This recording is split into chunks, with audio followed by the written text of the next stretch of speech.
Good evening and salutations, my Days of Our Lives fans. So, Lonnie and Eli are back. And the thing is, every year during these holiday times, during Thanksgivings and maybe Christmas and stuff, you'll see Eli and Lonnie show up. And every year they show up, I always sit there and think of a couple of things. If you are a fan of Eli and Lonnie, you'll enjoy it, right? Now, Eli and Lonnie it was before I really started watching the show. Like I knew that they were there, but they were already married at that time and everything. And I think when I started watching it, that's when Eli wanted the baby. Lonnie was very hesitant. So I kind of came into the game a little bit kind of late. And this is also when Kristen decided to turn herself in, so this way Lonnie wouldn't either go to jail, lose her job, or whatever. But for me, like I don't care. I don't care if they're there. I don't care if they're not. I know every year it's generally the same. They come in, Paulina and Abe ask they're going to sit there and stay, and they come up with some sort of reason of why they can't do it. And it's no different today. It's one of those things where it's like, oh, Eli and Lonnie are here. Okay. Yeah, no, they'll be going in a couple of days. And it'll be kind of like, I don't know, a fart in the wind. Like, and I know it sounds bad, but again, if you're not an Eli and Lonnie fan, you're not going to really care. It's one of those things. It's like you know they're not going to stay for whatever reasons that they chose to leave. So it's kind of like, well, I don't really care that you're here, and I know you're not going to stay. That's how I look at it. And Paulina's they're trying to get Eli to stay by telling him, hey, a new position opened up at the Salem PD. You can come back, and we're short, and this, that, and the third. I'm like, wait, doesn't he have some sort of government job working like a consultant for like the FBI or something? Why would he want to go backwards? Like, why would he want to go backwards in his position to going back to being a detective?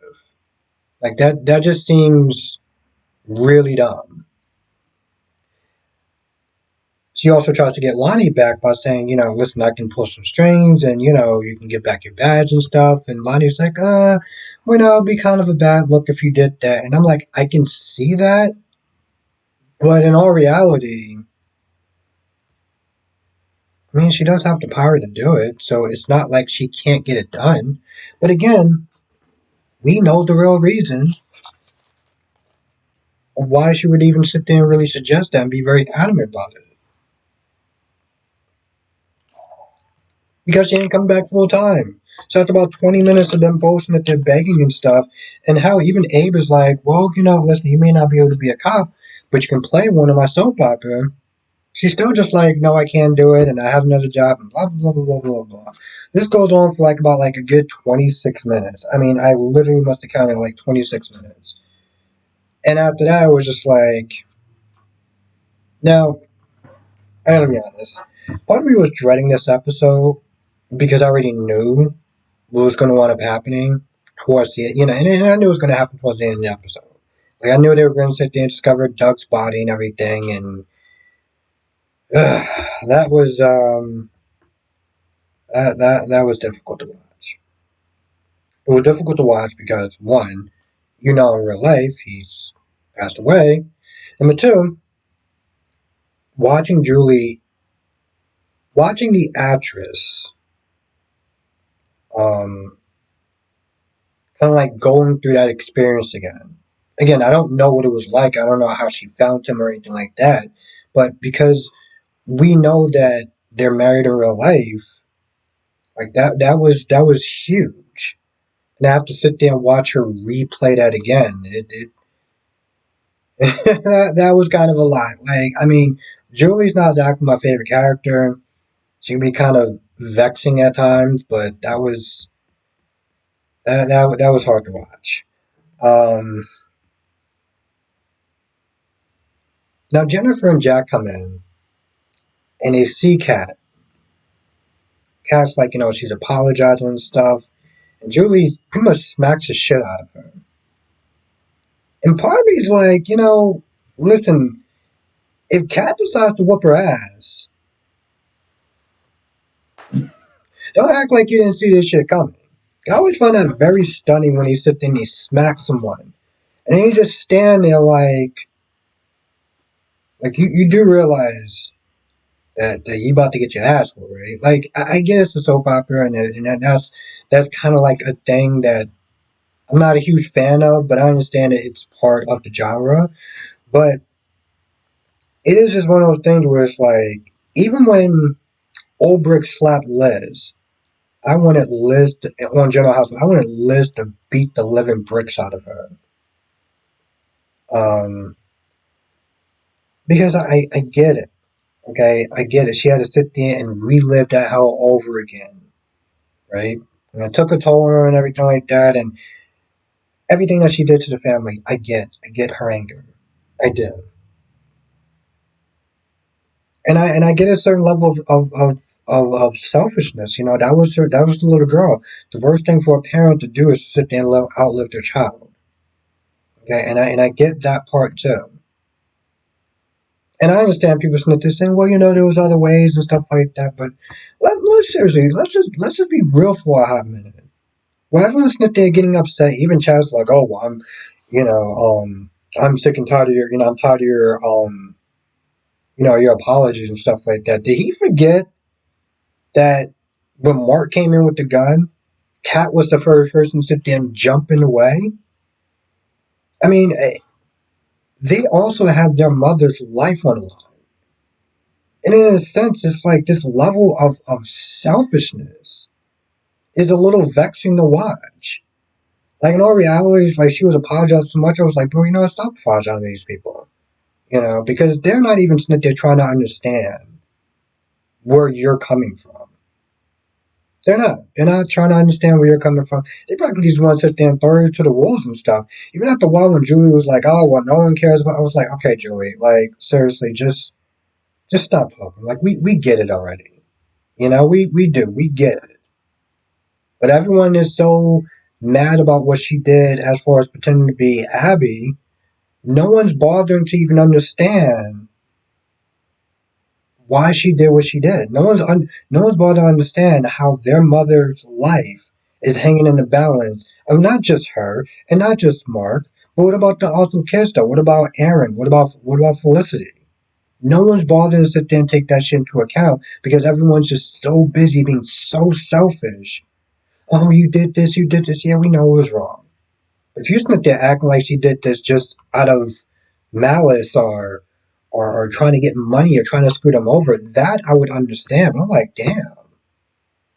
I'm not sitting there I don't care about Abby's body, but y'all also sit there trying to do this like, oh, we just want to sit there and lay her to rest. I'm like, this is when Jennifer was like, I don't want you to die. Like you're still here, JG. We don't need you dying. Just it's not worth it. They're going with this plan because I know overall, I think Chad or somebody was like, as long as Clyde is still out there, we can't sleep. So I get that need, but I'm also like, I should just probably let the cops handle this. I really should at this point. They got way too much to lose. Also, apparently Ari is she's a vegan now because reasons. I don't listen. I don't knock anyone that does veganism. That's your choice. Whatever. But sometimes I feel like they put that in there and stuff where it's like, are you doing this to make a statement? Are you doing this to be rebellious? Like what are you doing this for? Like even Gabby was like, oh, you're whole chicken or whatever. I was just like, okay. Sometimes I feel like they do that. I don't know why. Like again, I'm not knocking anyone that does it. It's just one of those things where it's like it just seems like it's more of a statement than anything else. Um, like even in that movie Happening, I think it was called Happening. No, it was called Knowing with Nicolas Cage. And then someone was like, "Oh yeah, by the way, I'm a vegan now." I'm just like, uh, it just always seems a little kind of off when they just announce it in a certain way.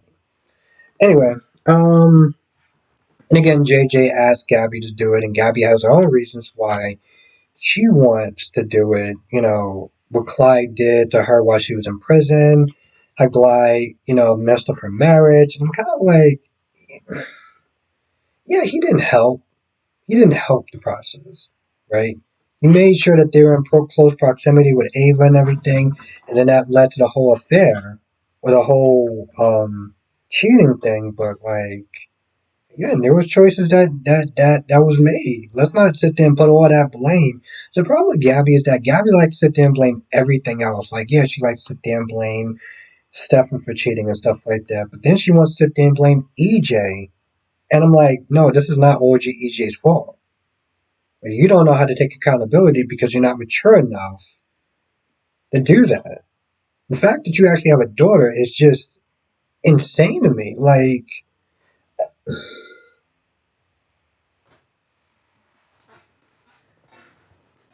anyway, everyone is ready to go.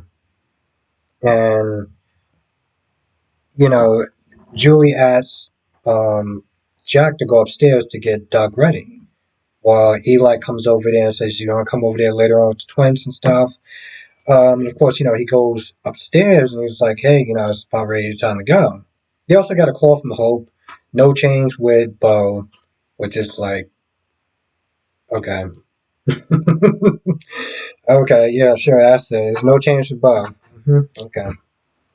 Has has nothing to do with Bo's condition. It has everything to do with the actor being like, I'm not working in this place for X amount of reasons. Or maybe the show was just like, we don't want to have you for X amount of reasons. See, that's the thing about these shows and the behind the scenes drama. We never really know why an actor is leaving, and we all like to suspect why. Like the original or the last Gabby, why she left. A lot of people said it had a lot to do with Alar, and it could have been that. Or it could have just been like, hey, listen, I'm done. This is my time. It's time to leave. No one really knows, but everyone loves to sit there and guess and assume. Um. Anyway, I'm pretty sure we'll probably get like maybe a couple of days with Eli and Lonnie before they go back and disappear into the ether. And I don't know. Every time I sit there and I read some comments when I see clips and stuff like that, people are like, "Oh my God, I'm so happy that Eli and Lonnie are back. It was so great to see them." I'm just like, why? And I'm not asking not to be a dick. It's just like they're there and then they leave. Like EJ's my favorite character, right?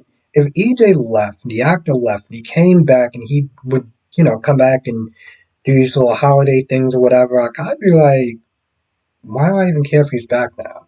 Because I already know he's just going to leave, so like, what's really the point? I don't know. But whatever the reason is, they have their reasons, and I respect it, even if I don't really understand it. Now I feel like that's pretty much about it. I'm not doing a live stream tonight because well, it's Thanksgiving. Um, but I will be back tomorrow. 8 p.m. Eastern, 5 p.m. Pacific. We'll sit there and talk about all the shows. General Hospital, Days of Our Lives, Bold and the Beautiful, and Young and the Restless. And by the way, the only soap opera that's actually going to be on tomorrow, I'm assuming so far, is going to be Days of Our Lives. So, um, yeah, I'll be doing another review on Days of Our Lives. Anyway, if you liked this episode, let me know why. If you didn't like this episode, let me know why. If you like Eli and Lonnie being back, please let me know why. Um, Anything I missed, let me know in the comment section.